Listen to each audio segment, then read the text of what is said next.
Thank you for tuning into the Sisters Talk podcast. I'm your host, Dannie M. And today, but she was waiting for me to say it, my co-host. I was going to. But today we have King's Edition going on. And I'm going to let Aisya introduce who she is. Hi, everybody. I'm Aisya Carroll. Thank you so much for joining us tonight. Awesome. And today for the King's Edition, we have the one and only, the undefeated, the historical historian of Black history, Frank Zaquan Jordan. Thank you so much for being the guest on the show tonight. You ladies are too kind. You ladies are too kind. Thank you. I want to do the drum roll. Hey, I appreciate you. I appreciate you ladies more than you know. Trust me. Thank you. We appreciate you too, Frank. Hey, thank you. 100%. We need more people like you, to be honest. And, before we get into all the heavy stuff, because it's going to get heavy tonight, y'all, make sure y'all make sure you comment. Don't be afraid. We're going to read your comments in real time. We're going to answer questions in real time. So make sure you're paying attention. Share this video, because we don't do this just for fun. We do it for fun, but we do it for the educational purposes behind it. We do it to educate our community of people, of followers that we have on Sisters Talk, on followers that we have for Survivor Not by Chance, followers of Frank Jordan. So we definitely want to educate while we entertain, and have a good time. But we need to be taking some of these topics that we do here on Sisters Talk Podcast.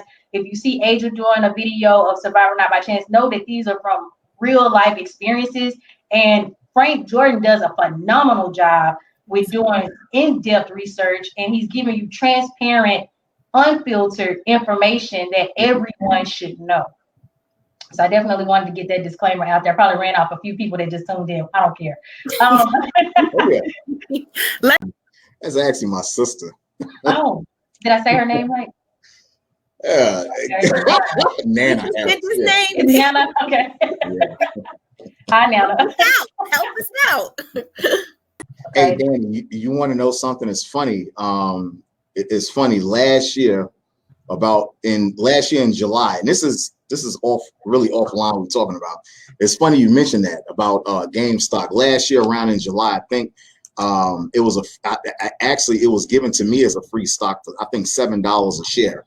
And it's funny that you said that, because this week I think maybe it was at one point, I think it was today is Friday, I think on Wednesday, what was it, like at 498 or something like that? Uh-huh. Yeah, and it fluctuated. It keeps going up and down, up and down, up and down. But I traded mine on Wednesday. That's just okay, right.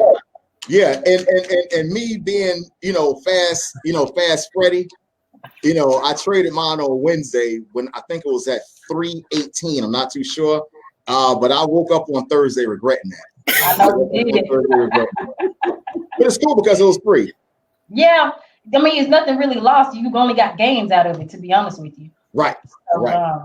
That's all good. I mean, it is what it is. Like you say, when you're doing stocks, obviously there's a risk that's involved, but it's always good to know, what you're doing, or have an idea of what stocks are going to go live. I mean, not just go live, because that's a different terminology. But when I say that's going to get lit, that's going to give you back your money times 10. Like, I'll give y'all a quick story about how, and I was just telling Aisya about this behind the scenes, how I sit there and looked at Amazon stock and I was like, oh, it's $200 per share. I'm not getting that. That's too much, being cheap. But now look at where it is today. You know what I'm saying? $2,000. Exactly. So, I mean, hey, if you guys can get in on these stocks on the penny stock end, that's important to do. I just had a good friend of mine that thoroughly explained that to me. I didn't really know how penny stocks work. I just knew it was cheap and I was excited about it. But it's good to have real hardcore information when you're investing your money, because once you invest it, it's in the wind. It can go up or down. So just know that it's a risk. Only put in what you're willing to lose. Just like gambling at the door. That's right. $25 a month. You right about that. You absolutely correct about that. Yep. So Aisya, I'll pass the torch to you so we can get started. All right. So I'm super excited. Tonight we're going to speak about a topic I don't know a lot about. And I try to, keep myself up when it comes to information, but I'm going to go forward and let Frank take the lead because this is his specialty. So welcome again, Frank. Hey, thanks for having. Hey, listen, thanks for having me. I really appreciate you ladies more than you know. Trust me, I do. You're welcome. Thank you again for having me. Not too many people are bold enough, to have me on that show. The ones that do, I thank them as well too. But I thank you two ladies. Thank you so much. You're welcome. Yeah, just real quick. Just one of the things that I noticed, when I go different places and lecture, Black people, we're up in arms, today about what happened in Washington, D.C. 2 weeks ago, when we had a lot of, Europeans, Caucasians over there storming the White House and making a mess out of it. And, everyone is saying, well, of course, I mean, obvious, what everyone is saying is that if that were us, the unimaginable would have happened.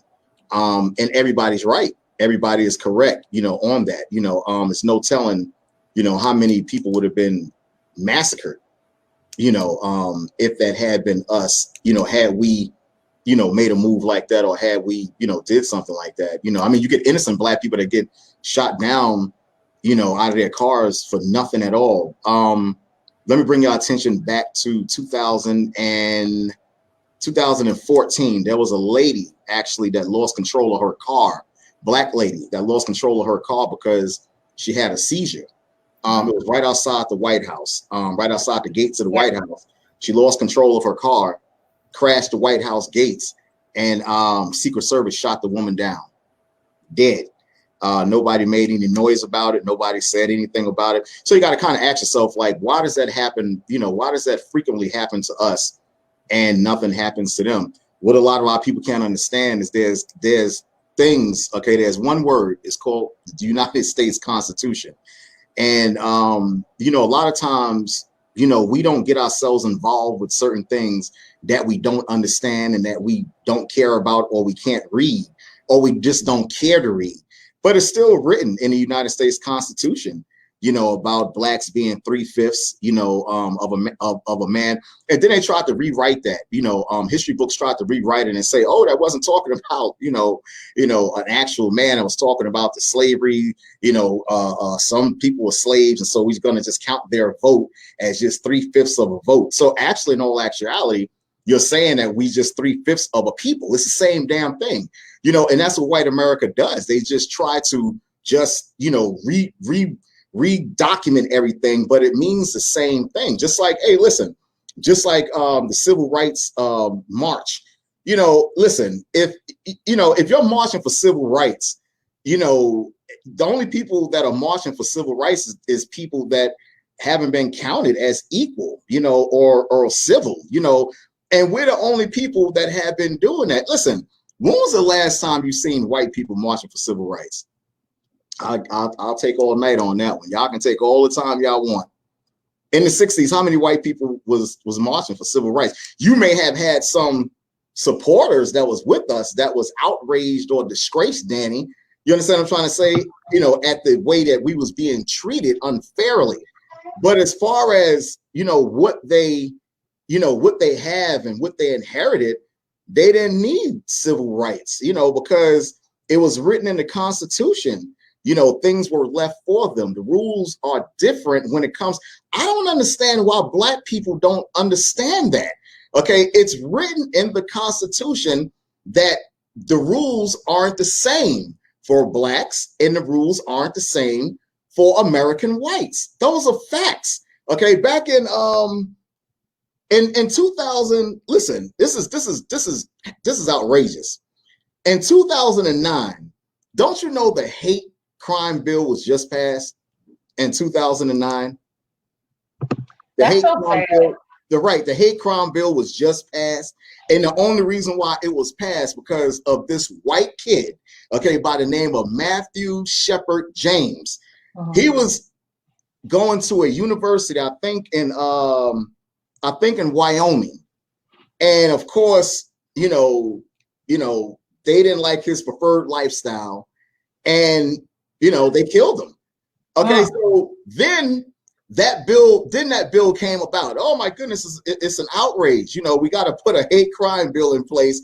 And coincidentally, James Byrd, of course, he was dragged that year. So they had to counterbalance it with something. You understand what I'm trying to say? James Byrd, remember down in Texas, he got dragged by the white boys? Oh, yeah. Nobody made any noise. That happened.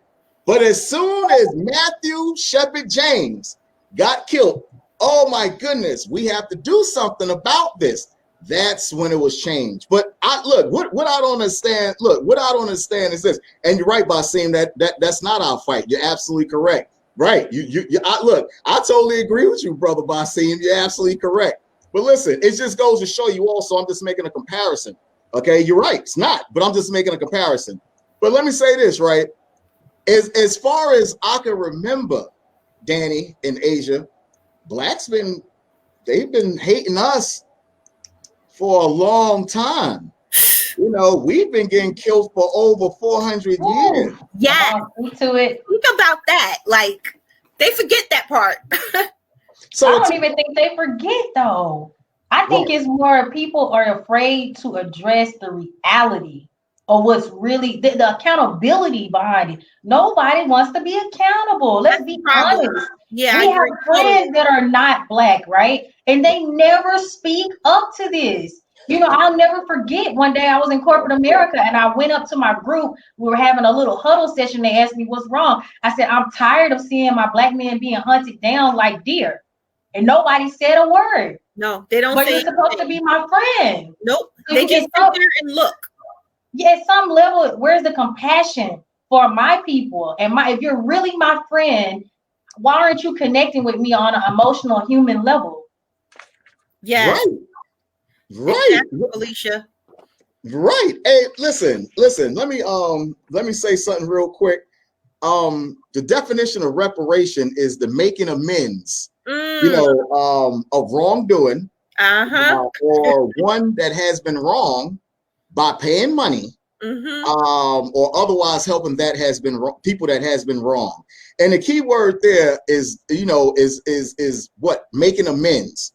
Okay, of the wrongdoing. That's what the word reparation means. So my question would be is that has America paid us back reparation, okay, of what they have done to us? Therefore, no, they haven't. And listen, let me say this also, right? And how disrespectful, how disrespectful is that? For them to go into a think tank, or for them to even think about something like that, or say, okay, well, we're considering it. When the worst things have been done to us for over 400 years, our forefathers. Let me hit you in the head with this. Back in 2014, your president Barack Obama, okay, he signed the bill for the Holocaust survivors, okay, and gave them reparation of $14 million. Excuse me. Okay, having our forefathers, and aren't we the children of the slaves that have been killed, okay, and whipped and lynched? I'm gonna say it again. Let me look it up real quick, as a matter of fact, because I know a lot of people. I'm over here looking up stuff too, because I want to talk about how the Japanese Americans, Barack Obama, okay. Hey, right there. Let's see if we can. Yeah, Obama administration. Was it? I can't. $12 million for Holocaust. $12 to the Holocaust survivors. Bingo.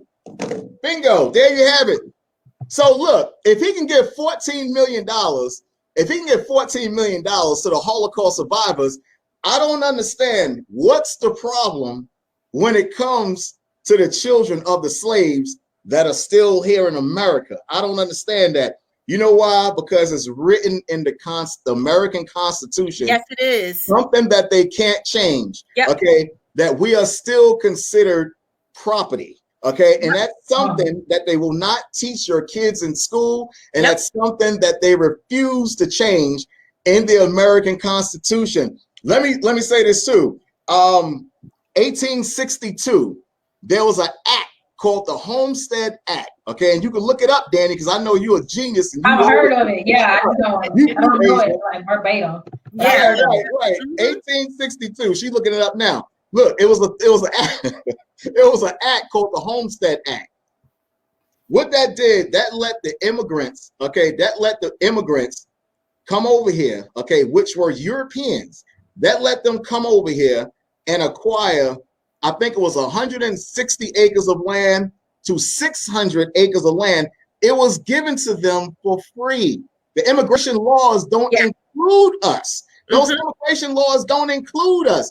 That was that was the American dream for the white people over there and the immigrants, okay, and the indentured servants to come over here to America, all right, and come over here and work the land and make it productive, okay, and then they can have it, okay. That was the American. And look, in 1862, we were still slaves. We was just coming off of slavery. The emancipation was actually signed in 1863, and there was a big civil war that happened, okay, because of that.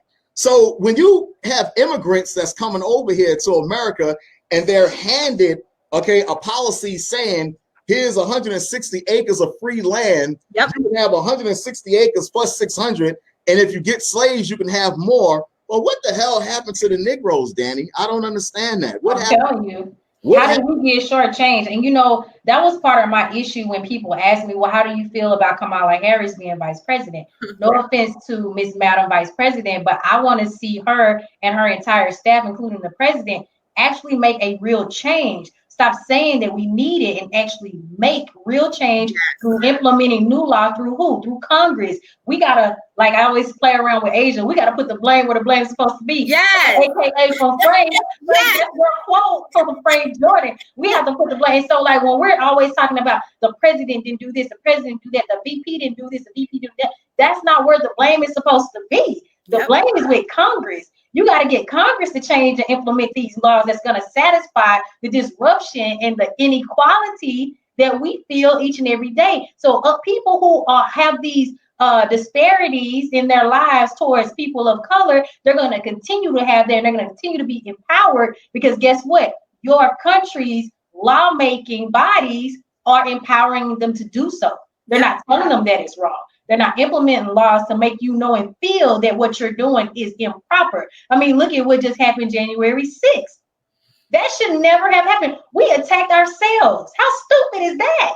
Right. And people may coincide and parallel that with BLM, Black Lives Matter, right?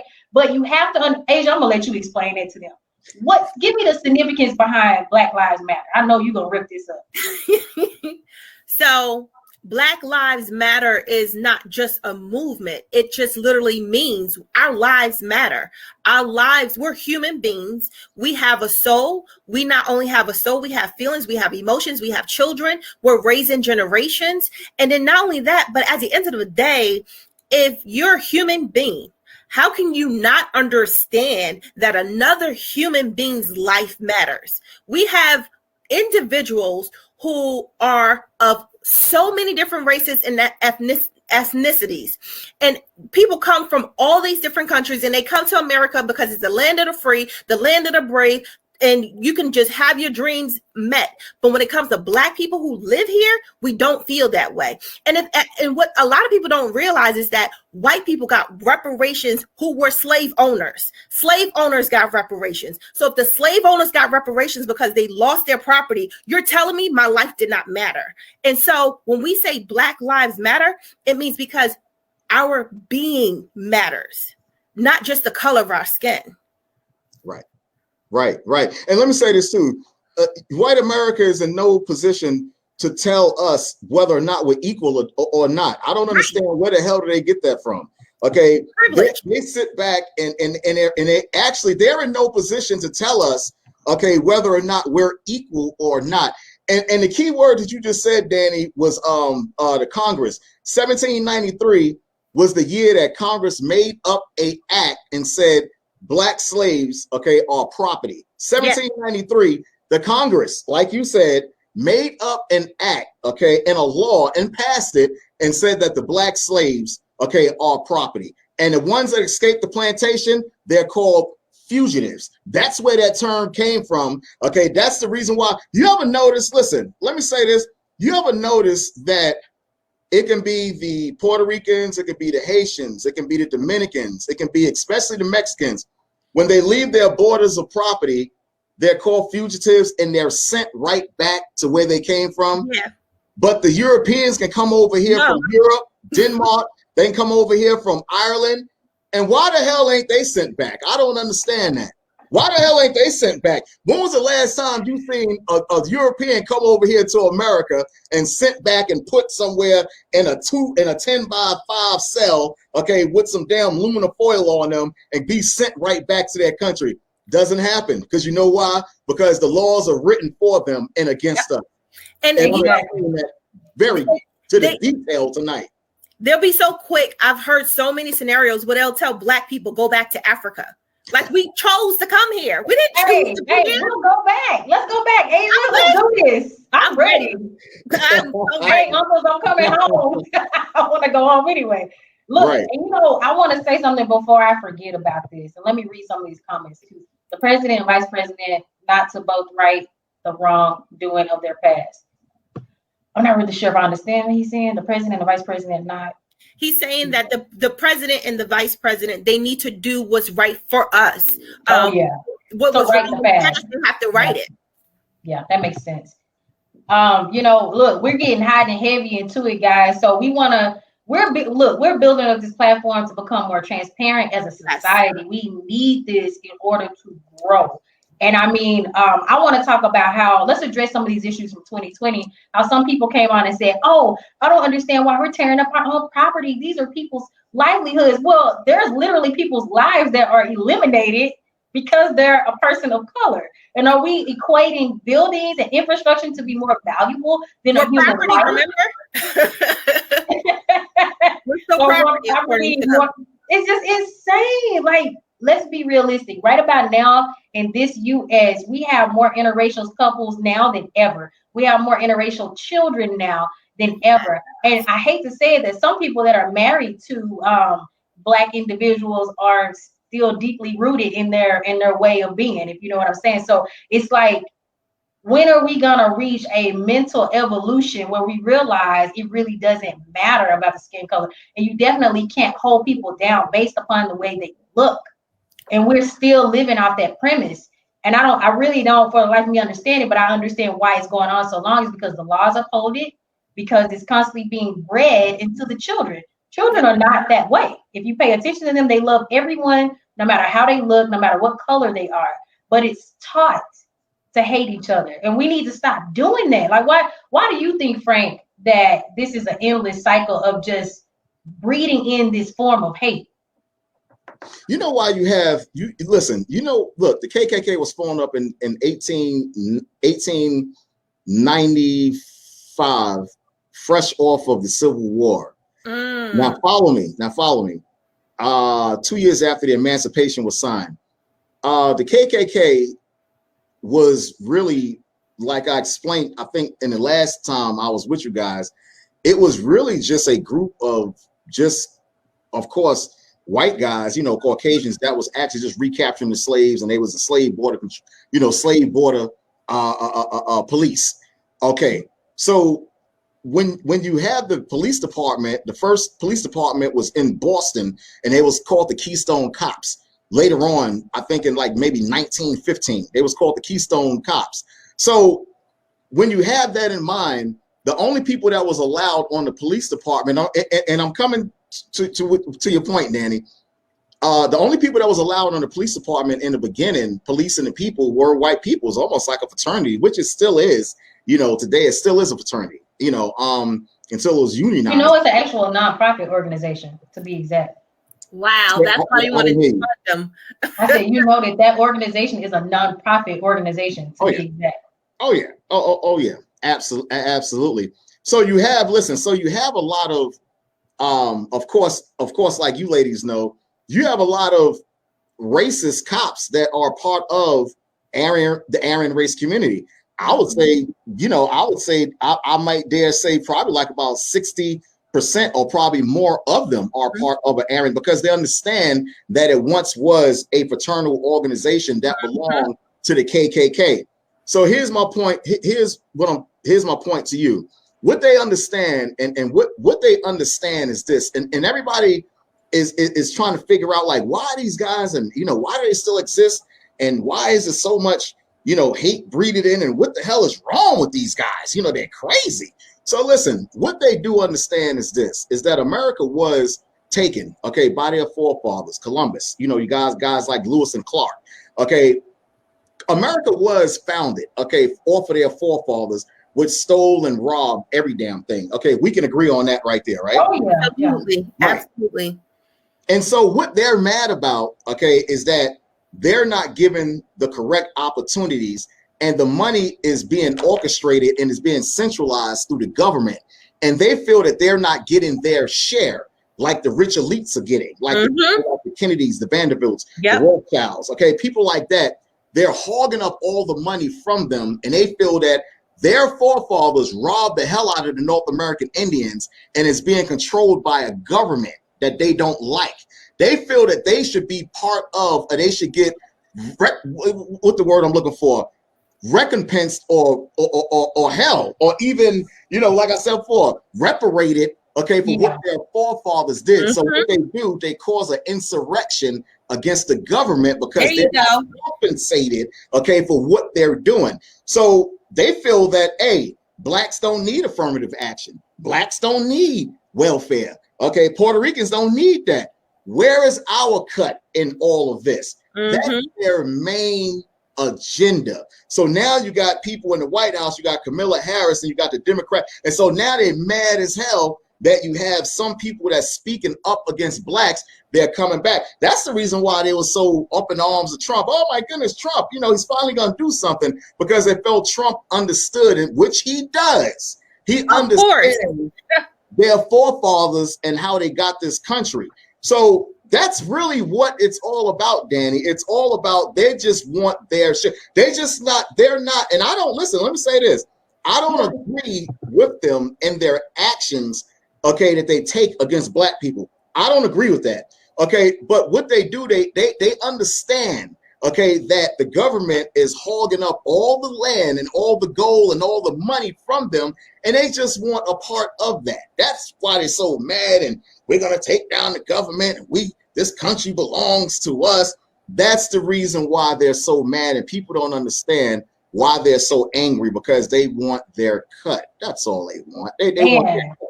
That's all. Are nailing it. I had somebody that emailed me, and Aisya, you know who I'm talking about, for my female minority report book. He was an Anglo male, and he wanted to know if the economy, he talked about the economy, if we could evenly distribute funds and create more programs where everybody has an equal opportunity, not necessarily for blacks, keep that in mind, that maybe people will be less likely to feel that we being people of color are replacing them, people of non-color. And it blew me away. But, you know, I had a whole lot to say. And, you know, because it's just to go towards what you just said about people really being angry because they're not getting their cut. That's exactly what he was saying to me in that email. And what I responded back to him is that it has nothing. I said racism and poverty are not synonymous. And people keep trying to blend the two together. Now, in the past, go ahead. I'm sorry. No. I was just saying that's the problem. Right. Now, in the past, you could equate majority of black people to poverty because those are the conditions that were presented fresh out of post-slavery, right? You got to think about these were post-slavery conditions where this is not our native tongue. This is not our native country.